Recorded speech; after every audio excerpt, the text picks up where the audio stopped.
বাংলায় একটি প্রবাদ রয়েছে, পুরাতন চাল নাকি ভাতে বাড়ে। ঠিক তারই প্রমাণ দিচ্ছে সাইলেন্ট কিলার মাহমুদুল্লাহ।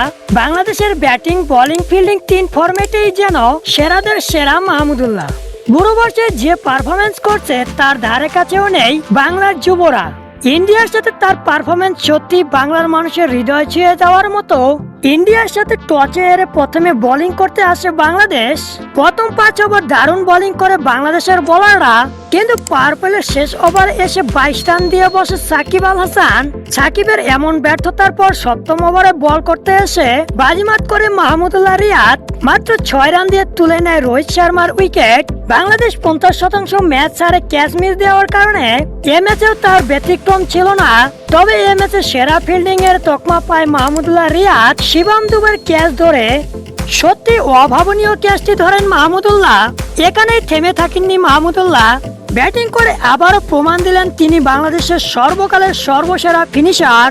বাংলাদেশ 183 রানের টার্গেটে ব্যাটিং করতে এসে 2 বল খেলে 0 রানে সৌম্য সরকার, 8 বল খেলে 6 রানে লিটন দাস ও 6 বল খেলে 0 রান করে ফিরেন শান্ত।